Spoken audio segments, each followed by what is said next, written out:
ଗପ ଅମୃତରେ ଦୀର୍ଘ ପଥ। ବାହାରେ କିଏ ଜଣେ କବାଟ ଠକ୍ ଠକ୍ କଲା, ଖୁବ୍ ଆସ୍ତେ, ଶୁଣି ନ ପାରିଲା ପରି। ଦରଜା ଖୋଲା ହିଁ ଥିଲା। ଭିତରକୁ ଆସିବାରେ ବାଧା ନଥିଲା କିଛି। ସୁଧାକର ଅପେକ୍ଷା କଲେ। କାନ ଡେରି। କାନ ହିଁ ତାଙ୍କ ଶରୀରର ସବୁଠାରୁ ସକ୍ରିୟ ପ୍ରତ୍ୟଙ୍ଗ ଏବେ। ଆଖିର ଦୃଷ୍ଟିଶକ୍ତି କମି କମି ଆସିଥିଲା ଅନେକ ଆଗରୁ। ଅପରେସନ୍ ପରେ ଗୋଟିଏ ଆଖି ପୂରା ନଷ୍ଟ ହୋଇ ଯାଇଥିଲା। ଆର ଆଖିଟି ଘର ଭିତରେ ଚଳିଯିବା ପାଇଁ ଯଥେଷ୍ଟ। କିଛିଦିନ ହେଲା ଏବେ ନାକ ବି ତାଙ୍କୁ ଧୋକା ଦେବାରେ ଲାଗିଛି। ଯେମିତି ଏଇ ଗଲା ଗୋବିନ୍ଦ ଦ୍ୱାଦଶୀ ରାତିରେ ହଠାତ୍ ତାଙ୍କୁ ଲାଗିଲା ଦୁଆରେ ପୁଣି ଖଟ୍ ଖଟ୍ ଶବ୍ଦ। ଏଥର ଟିକେ ଜୋରରେ। ସୁଧାକର କହିଲେ, ଦୁଆର ଖୋଲା ଅଛି, ଭିତରକୁ ଆସ। ଏହି ସମୟରେ ତିନି ଜଣ ହିଁ ଆସିବାର ସମ୍ଭାବନା ରହିଥାଏ। ପ୍ରଥମେ ପିଲ୍ଟୁ, ଘର କାମ କରିବା ଟୋକା। କିନ୍ତୁ ଆଜି ସେ ଆସିବ ନାହିଁ। ସେ ତା ମାମୁଁ ଘରକୁ ଯାଇଛି। କଥାଟା ଅବଶ୍ୟ ମିଛ। ସେ ମାମୁଁ ଘର କେବେ ଯାଏ ନାହିଁ। ମାମୁଁ ସଙ୍ଗେ ତାର ଅହିନକୁଳ ସମ୍ପର୍କ। ସେ ଯାଇଛି ସେଇ ଛତରୀ ଟୋକୀ ପାଖକୁ। କ'ଣ ତାର ନାଁଟି? ରେଶମୀ? ନା ନା, ରୋଶନୀ। ଆଉ ଜଣେ ଆସିବା ଲୋକ ଗଙ୍ଗାଧର ଟେକ୍ନିସିଆନ। ପାଥୋଲାବରେ କାମ କରେ। ପ୍ରତି ମାସ ପ୍ରଥମ ସପ୍ତାହରେ ଆସି ରକ୍ତ ନେଇଯାଏ। କେବେ କେବେ ପରିସ୍ରା। ସେ ଆସିଥିଲା 2 ସପ୍ତାହ ତଳେ। ତାର ଏବେ ଆସିବା ସମୟ ହୋଇନାହିଁ। ତୃତୀୟ ଜଣକ ପ୍ରେମାନନ୍ଦ। ପ୍ରେମାନନ୍ଦ କିନ୍ତୁ ଆସିନାହିଁ। ସେ ଆସିପାରିବ ନାହିଁ। ସେ ବାଥରୁମରେ ପଡ଼ିଯାଇଥିଲା 2 ଦିନ ତଳେ। ତାର ହାଇ ବ୍ଲଡ ପ୍ରେସର ଅଛି। ସୁଧାକରଙ୍କର ବି ଅଛି। ଆଉ 2-3 ରକମର ବେମାରୀ ବି ଅଛି। ପ୍ରେମାନନ୍ଦ କହେ, ତୋର ସିନା 3ଟା ବେମାରୀ, ମୋର କିନ୍ତୁ 5ଟା। ଖୁବ୍ ପିଲାଟି ଦିନରୁ ପ୍ରେମାନନ୍ଦ ସହିତ ତାର ପ୍ରତିଦ୍ୱନ୍ଦ୍ୱିତା ଥିଲା। ପାଠରେ ବି, ଶାଠରେ ବି। ଚାକିରି କଲେ ଅଲଗା ଅଲଗା, ଭିନ୍ନ ସହରରେ। ତେଣୁ ପ୍ରତିଦ୍ୱନ୍ଦ୍ୱିତାର ଶାଣିତ ଧାର ସମୟକ୍ରମେ କମି ଆସିଥିଲା। ଦେଖା ସାକ୍ଷାତ ବି। ଚାକିରିରୁ ଅବସର ନେଲା ପରେ ପୁଣି ସମ୍ପର୍କର ସୂତ୍ର ବଢ଼ିଛି। ଏକାଠି ବସା ଉଠା, ଗପସପ। ଦରଜାରେ ପୁଣି ଅସ୍ପଷ୍ଟ ଶବ୍ଦ। ଅନିଶ୍ଚିତ ଛାଇ କାହାର। ସୁଧାକର ବିଛଣାରୁ ଉଠିବାକୁ ଲାଗିଲେ। କିନ୍ତୁ ମୁଣ୍ଡ ଭାରି ଭାରି ଲାଗୁଥିଲା। ପାଦ ଦୁଇଟା ଥକା ଥକା ଲାଗୁଥିଲା। ଅନେକ ବାଟ ଚାଲି ଚାଲି ଆସିଥିବା ପରି। ସେ ପୁଣି କହିଲେ, ଭିତରକୁ ଆସ, କବାଟ ଖୋଲା ଅଛି। ଯେ କେହି ଆସିଥାଉ ନା କାହିଁକି, ଭଲ ଲାଗିବ। ହୁଏତ ଗଣେଶ ପୂଜା ଚାନ୍ଦା ମାଗିବାକୁ ଆସିଥିବା ନନସେନ୍ସ କ୍ଲବର ମେମ୍ବର, 36% ଡିସ୍କାଉଣ୍ଟରେ ଡିଟରଜେଣ୍ଟ ପାଉଡର ବିକିବାକୁ ଆସିଥିବା ସେଲ୍ସମ୍ୟାନ, କିମ୍ବା 46/3 ପ୍ଲଟକୁ ଖୋଜି ଖୋଜି ବାଟ ହୁଡ଼ିଥିବା କେହି ପଥଚାରୀ। ଚାନ୍ଦା ମାଗିବାକୁ ଆସିଥିବା ପିଲାଟିକୁ ସେ ଧମକ ଦେଇ ବିଦା କରିଦେବେ ନାହିଁ। ପଇସା ମୁଣିରୁ ଟଙ୍କା କାଢ଼ି ଦେବେ ଖୁସିରେ। କହିବେ, ଭକ୍ତିରେ ପୂଜା କରିବ। ପାଠ ମାଗିବ ଗଣେଶଙ୍କୁ, ଭଲ ବୁଦ୍ଧି ମାଗିବ। ପୂଜା ପରେ ଆସି କହିବ, କେମିତି ଭଲରେ ଭଲରେ ପୂଜା ହେଲା। ଡିଟରଜେଣ୍ଟ ସେ କିଣିବେ ଅବଶ୍ୟ, କିନ୍ତୁ ରଖିବେ ନାହିଁ। ପିଲ୍ଟୁ ହାତରେ ଦେବେ। କହିବେ, ନେ, ତୋ ପ୍ୟାଣ୍ଟ ସାର୍ଟ ଭଲ କରିକି ସଫା କର। ଏଥିରେ ଯାହା ଗନ୍ଧଉଛୁ ନା। ଆଜିକାଲି ବାଟ ହୁଡ଼ିଥିବା ଲୋକଟିକୁ ପାଖରେ ବସାଇବେ। ସେ ଆଦରରେ ପଚାରିବେ, ଶୋଷ ହେଉଥିବ, ପାଣି ପିଇବେ। ତାପରେ କହିବେ, 46/3। ସେଇଟା ତ ସର୍ବେଶ୍ୱର ପ୍ରହରାଜଙ୍କର ଘର। ହେଇ ସେ ବାଁ ହାତୀ ବୁଲାଣିରେ। ମାତ୍ର 5 ମିନିଟର ବାଟ। ଲୋକଟି ପୁଣି ପାଣି ଗ୍ଲାସଟି ଅଧା ପିଇ ଉଠିବ।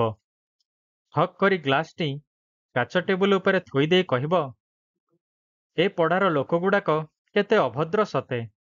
ଏତିକି କହିବାକୁ ବି କାହାରି ଧୈର୍ଯ୍ୟ ନାହିଁ। ଲୋକଟି ତାପରେ ବାହାରିଯିବ ଝଡ଼ ପରି। ସୁଧାକରଙ୍କର କିନ୍ତୁ ଇଚ୍ଛା ନଥିଲା ଲୋକଟି ଏମିତି ଚାଲିଯାଉ ବୋଲି। ସେ ଆଶା କରୁଥିଲେ ଲୋକଟି ପାଣି ପିଇ 5 ମିନିଟ ବସିବ। ତା ଭିତରେ ସୁଧାକର ପଚାରିବେ, ସେ ଆସିଛି କେଉଁଠୁ, କେଉଁ ସହରରୁ, ସେ ସହରର ପାଣିପାଗ ଏବେ କେମିତି, ସମୁଦ୍ରଠୁ କେତେ ଦୂରରେ ସେ ସହର। ଭାରି ଇଚ୍ଛା ହୁଏ ତାଙ୍କର କାହା ନା କାହା ସହିତ ଗପିବାକୁ, କିଛି ନା କିଛି। ଭିତରକୁ ଆସ ବୋଲି ତିନିଥର କହିବା ସତ୍ତ୍ୱେ ପରଦା ସେପାଖରୁ କାହାର ମୁହଁ ଦିଶିଲା ନାହିଁ। ପ୍ରବଞ୍ଚନାର ପ୍ରତିଭାସ ପରି କିଛି ଥଣ୍ଡା ପବନ ବୋହି ଆସିଲା ଘର ଭିତରକୁ। ସବୁ ତାପରେ ନିଥର ହୋଇଗଲା କିଛି ସମୟ। ସାମାନ୍ୟ ତନ୍ଦ୍ରା ଆଖିପତା ତଳେ ଜମାଟ ବାନ୍ଧୁଥିଲା ହାଲୁକା କାକର ଟୋପା ପରି। କାଲି ରାତିରେ ନିଦ ହେଲା ନାହିଁ। ଛାତି ଭିତରଟା କେମିତି ରୁନ୍ଧି ହୋଇଯାଉଥିଲା ରହି ରହି। ଏମିତି ତୋର କେତେ ସମୟ ଧରି ହୁଏ? ସପ୍ତାହରେ କେତେଥର? ପ୍ରେମାନନ୍ଦ ପଚାରେ ସାମାନ୍ୟ ଉଦ୍ବେଗର ସହିତ। ମୁଁ ଭାବୁଛି ତୁ ଥରେ ଡକ୍ଟର ତ୍ରିପାଠୀଙ୍କୁ ଦେଖା। ମୋର ତାଙ୍କ ସଙ୍ଗେ ଚିହ୍ନା ଅଛି। ନେଇଯିବି। କାଲି ସଞ୍ଜରେ ଯିବା। ହଉ ଯିବା। ନିରାସକ୍ତ ଉତ୍ତରଟିଏ ପୂର୍ଣ୍ଣଚ୍ଛେଦ ଟାଣିଦିଏ ଏସବୁର ଆଲୋଚନାର। ପ୍ରେମାନନ୍ଦଟା ଭାରି ଭାବପ୍ରବଣ ସତରେ। ସେଦିନ ସେ ଖାଲି କାନ୍ଦି ପକେଇଥିଲା ଛୋଟ ପିଲାଟିଏ ପରି। ଘରେ କ'ଣ ଅଶାନ୍ତି ହୋଇଥିଲା, ସାନ ବୋହୂ ସଙ୍ଗେ କ'ଣ ସବୁ ଯୁକ୍ତିତର୍କ, ଏଇ କଥା କହୁ କହୁ ତା ଆଖିରୁ ଲୁହ ଗଡ଼ି ପଡ଼ିଥିଲା। ପ୍ରେମାନନ୍ଦର 3 ପୁଅ, 2 ଝିଅ। ସମସ୍ତେ ଭଲରେ ଅଛନ୍ତି। ଭଲରେ ବାହାସାହା ହୋଇଛନ୍ତି। ଏଇ ଭୁବନେଶ୍ୱରରେ ଅଛନ୍ତି 3 ଜଣ। ଭଲ ଭଲ ପୋଷାକପତ୍ର ପିନ୍ଧି ପ୍ରେମାନନ୍ଦ ଆସେ, କହେ ଏଇଟା ମୋ ବଡ଼ ପୁଅ ଆଣିଦେଇଛି। ସିଙ୍ଗାପୁର ଯାଇଥିଲା କ'ଣ ଅଫିସ କାମରେ। ସେ ଦୃଷ୍ଟିରୁ ସୁଧାକରଙ୍କର ଭାଗ୍ୟ ଛୋଟ। ଅଳକାଙ୍କ କୋଳକୁ ସନ୍ତାନ ଆସିନଥିଲେ। ଆଉ ସେ ବି ଚାଲିଗଲେ ଅସମୟରେ, ଅତି ଅଚାନକ। 5ଟି ପିଲାର ସୌଭାଗ୍ୟ ସତ୍ତ୍ୱେ ବଡ଼ ଦୁଃଖୀ ରହିଥିଲା ପ୍ରେମାନନ୍ଦ। ଭାରି ଏକା ଏକା। ସମୟ ପାଇବା ମାତ୍ରକେ ଚାଲି ଆସୁଥିଲା ସୁଧାକରଙ୍କ ପାଖକୁ।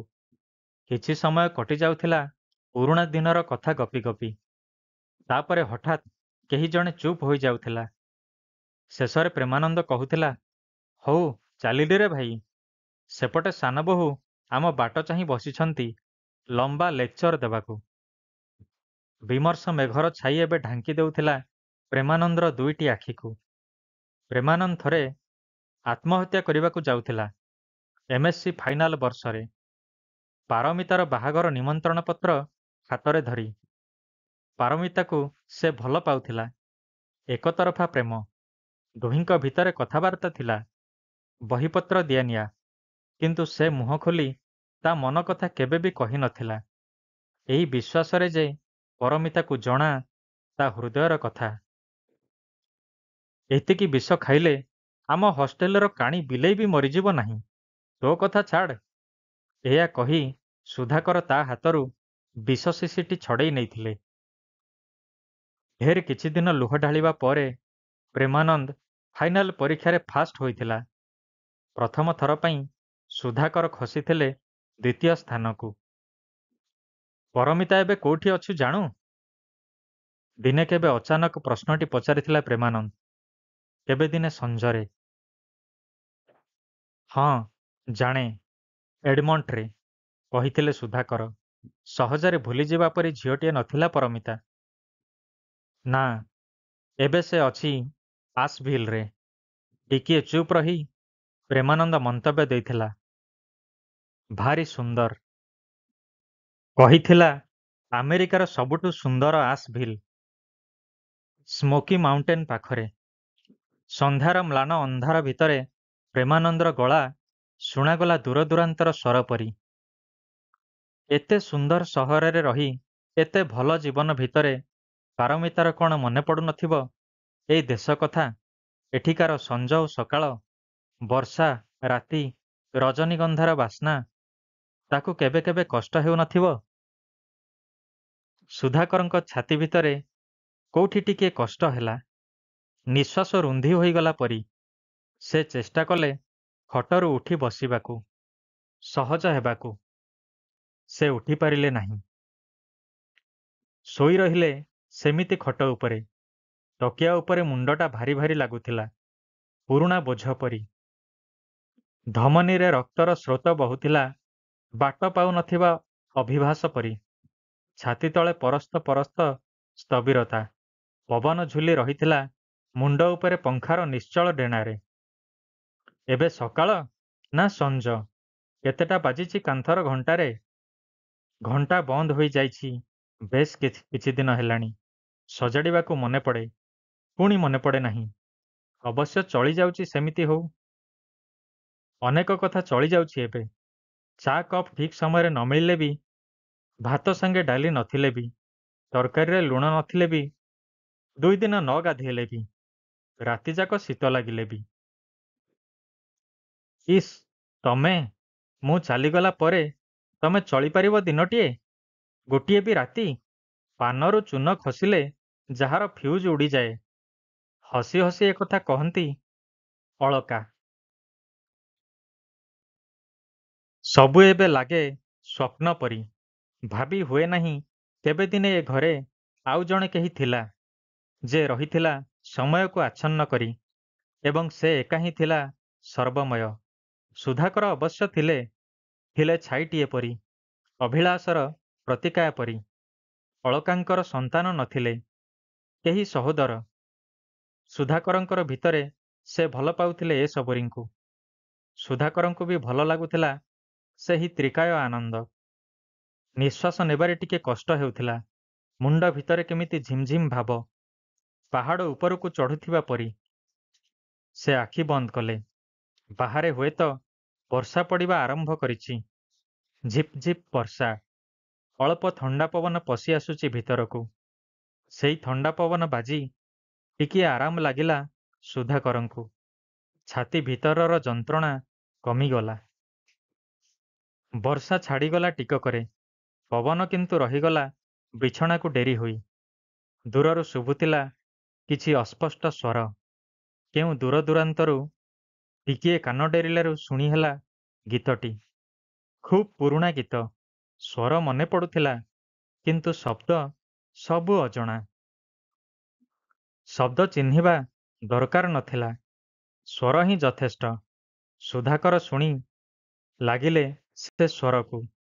ଏ ଗୀତଟି କ'ଣ ଅଳକା ଗାଉଥିଲେ? ବର୍ଷା ଭିଜା ଅନ୍ଧାରରେ, ପାହାନ୍ତି ତାରାର ଶୀତଳ ଛାଇରେ ଫୁଲଟିଏ ଫୁଟୁଛି ସତେ ଯେମିତି ଏଇ ପାଖରେ କେଉଁଠି। ଏଇ ବର୍ତ୍ତମାନ। ଅଦ୍ଭୁତ ତାର ସୁରଭି, ଅନନ୍ୟ ମହକ। ପୁଣି ଛାତି ଭିତରେ କଷ୍ଟ ହେଲା। ଅଳିନ୍ଦ ଓ ନିଳୟରେ ଛନ୍ଦି ହେଇଯାଉଥିଲା ଯନ୍ତ୍ରଣାର ଉର୍ଣ୍ଣନାଭ। ମନ୍ଥର ହୋଇ ଯାଉଥିଲା ଧମନୀ ଭିତରର ପ୍ଲାବନ। ଧୀରେ ଧୀରେ କଷ୍ଟ ବଢ଼ିବାକୁ ଲାଗିଲା। ଇସ୍, କି ଅନ୍ଧାର! ଶୁଣାଗଲା କାହାରି ସ୍ୱର, ଅତି ପରିଚିତ। ଏଇ ପରିଚିତ ସ୍ୱରରେ ଯେ ହଠାତ୍ କିଛି ହୋଇନାହିଁ। ଏଇ ଅନ୍ଧାରରେ ବସି ତୁମେ କ'ଣ କରୁଛ? ପାଖରେ ଆସି ଠିଆ ହେଲେ ଅଳକା। ଅଗଣାରେ ଫୁଟି ଉଠିଥିବା ଫୁଲଟି ଏବେ ଯେମିତି ଅତି ନିକଟରେ। ଅଳକା ଆଲୁଅ ଜାଳିଲେ ନାହିଁ। ହୁଏତ ଭାବୁଥିଲେ ସେ ଆସିଯିବା ପରେ ଆଲୁଅ ଆଉ ଜାଳିବା ଦରକାର ହେବ ନାହିଁ। ସେ ଝୁଙ୍କି ପଡ଼ିଲେ ଖଟ ଉପରକୁ। ନାମ ଅଜଣା ଫୁଲଟିର ସୁରଭି ଏବେ ଖେଳାଇ ହୋଇଗଲା ସାରା ପୃଥିବୀରେ। ହାତ ଉଠାଇବାକୁ ଟିକିଏ କଷ୍ଟ ହେଉଥିଲା ସୁଧାକରଙ୍କୁ। ଅନ୍ଧାରରେ ସେ ଅଣ୍ଡାଳି ଅଣ୍ଡାଳି ଠାବ କଲେ ଗୋଟିଏ ଦେହର ଅଦୃଶ୍ୟ ଜାମିତିକୁ। ଅଳକା! ସେ ଡାକିଲେ ଚାପା ସ୍ୱରରେ, କିନ୍ତୁ ଦରକାର ନଥିଲା। ନରମ ଓଠ ଦୁଇଟି ସ୍ପର୍ଶ କଲା ସୁଧାକରଙ୍କ କପାଳକୁ। ଉଷୁମ ନିଶ୍ୱାସ ଛୁଇଁଗଲା। ସୁଧାକର ବୁଝିପାରୁଥିଲେ ତାଙ୍କର ଏବେ କହିବାର କିଛି ନାହିଁ, କିଛି ଶୁଣିବାର ବି ନାହିଁ। ସେ ଚେଷ୍ଟା କରୁଥିଲେ ଟିକିଏ ଶୋଇପଡ଼ିବାକୁ। ଦୀର୍ଘ ଯାତ୍ରାର ପ୍ରସ୍ତୁତି ପର୍ବରେ